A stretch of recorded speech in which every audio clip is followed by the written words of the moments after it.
আসসালামু আলাইকুম। আজকে আপনাদের সাথে হাঁসের মাংসের একটি মজাদার রেসিপি শেয়ার করব।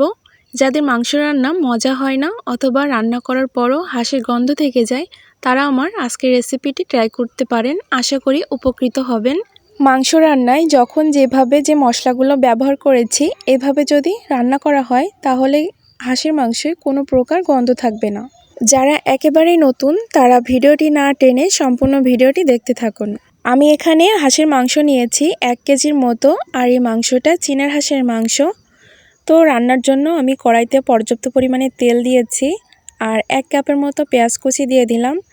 পেঁয়াজটা আমি কিছুটা ভেজে নিচ্ছি।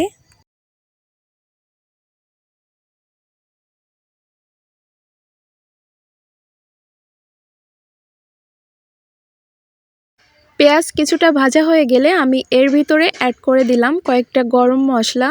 পেঁয়াজের সাথে গরম মশলাটাও ভালোভাবে ভেজে নিব। এ পর্যায়ে দিয়ে দিচ্ছি 1.5 চা চামচ রসুন বাটা, 1.5 চা চামচ আদা বাটা। আদা রসুনটা ভালোভাবে ভেজে নিচ্ছি। মাংসের পরিমাণটা যদি বেশি হয় তাহলে এখানে মশলার পরিমাণটাও বাড়িয়ে দিবেন। হাঁসের মাংসে যদি মশলা ঠিকঠাক না দিতে পারেন তাহলে কিন্তু মাংস থেকে গন্ধ বের হবে, আর মাংস থেকে যদি গন্ধ বের হয় তাহলে হাঁসের মাংসের কিন্তু টেস্টটাই নষ্ট হয়ে যায়। তো আদা রসুন ভাজা হয়ে গেলে আমি এখানে দিয়ে দিচ্ছি 1.5 চা চামচ জিরা বাটা আর 1 চা চামচ গরম মশলা বাটা। এগুলো এখন আমি মশলা ভালোভাবে ভেজে নিচ্ছি। এখন দিয়ে দিচ্ছি 2 চা চামচ লাল মরিচের গুঁড়া, 1 চা চামচ লবণ আর 1 চা চামচ হলুদ। মশলাগুলো আর একটু ভেজে নিচ্ছি। মশলাটা ভাজার সাথে আমি এর ভিতরে মশলাদানিটা ধুয়ে অল্প পরিমাণে পানি দিয়ে দিলাম যাতে মশলাটা পুড়ে না যায়। পানি দিয়ে মশলাটা ভালোভাবে আমি কষিয়ে নিচ্ছি। মশলাটা ভালোভাবে কষানো হয়ে গেলে আমি এর ভিতরে অ্যাড করে দিব আগে থেকে ধুয়ে রাখা মাংস। এইভাবে মাংস রান্না করলে যারা হাঁসের মাংস খেতে পারেন না তারাও কিন্তু খেতে পারবেন। মশলার সাথে মাংসটা অনেক সময় ধরে ভেজে নিতে হবে। আমি প্রায় 15 মিনিট এভাবে মশলার সাথে ভেজে নিয়েছি। আর চুলার জাল মিডিয়ামে রাখবেন, তা না হলে কিন্তু ধরে যেতে পারে। ভাজতে ভাজতে একসময় দেখবেন মাংসটা অনেকটা কমে গিয়েছে। ঠিক ও পর্যায়ে আমি এখানে পানি দিয়ে দিচ্ছি। আমি এখানে 1.5 কাপের মতো পানি দিচ্ছি। সব হাঁসের মাংস একরকম না, কোনো মাংস আছে বেশি পানি লাগে সেদ্ধ হতে, তো ওরকম বুঝে পানিটা এখানে ব্যবহার করতে হবে।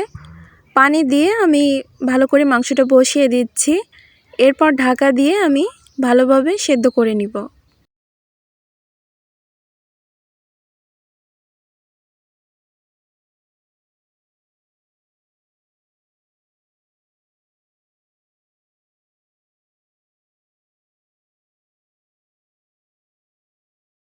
ফিরে আসলাম 10 মিনিট পর, আর এর ভিতরে কিন্তু মাংসটা অনেকটা সেদ্ধ হয়ে গিয়েছে আর সম্পূর্ণ পানি শুকিয়ে দেখুন মাংস থেকে কিন্তু তেল ছেড়ে দিয়েছে।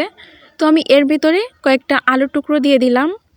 মাংসটা আমি আলু দিয়ে ভুনা করব। আলু আর মাংস মশলার তেলের সাথে আবারও আমি কিছু সময়ের জন্য ভেজে নিব। আর এতে করে কিন্তু মাংস থেকে যে গন্ধটা সেটা কিন্তু চলে যাবে। কিছু সময় ভেজে নেওয়ার পর আমি এখানে ঝোলের জন্য পানি অ্যাড করছি। তো ঝোল যেরকম রাখবেন পানি সেই বুঝে ব্যবহার করতে হবে। আমি এখানে ঝোল রাখবো না, এজন্য পানি 1 কাপের মতো দিয়েছি, আর এতে কিন্তু মাংসটা সেদ্ধ হয়ে যাবে। এবার ঢাকা দিয়ে আমি ঝোলটা টানিয়ে নিব। ফিরে আসলাম 10 মিনিট পর। দেখুন পানিটা কিন্তু টেনে নিয়েছে আর তেলটা উপরে ভেসে উঠেছে। হাঁস থেকে কিন্তু অনেকটা তেল বেরিয়েছে। তেল মশলার সাথে মাংসটা আমি আবারও কিছু সময়ের জন্য রান্না করে নেব। এরপর আমি এখানে দিয়ে দিচ্ছি 1 চা চামচ গরম মশলার গুঁড়া। গরম মশলার গুঁড়া দিয়ে আমি কিছু সময় নাড়াচাড়া দিয়ে এটা নামিয়ে নেব। মাংসগুলো একটা বাটিতে আমি পরিবেশন করে দেখাচ্ছি। হাঁসের মাংস আমি এইভাবে অনেকবার রান্না করে দেখেছি। আসলে হাঁসের মাংসে কোনো প্রকার গন্ধ থাকে না আর খেতে কিন্তু দারুণ লাগে। এত সময় আমার ভিডিওটি দেখার জন্য অনেক ধন্যবাদ। আবারও চলে আসবো নতুন কোনো রেসিপি নিয়ে। পরবর্তী ভিডিও দেখার আমন্ত্রণ জানিয়ে এখানেই বিদায় নিচ্ছি। আল্লাহ হাফেজ।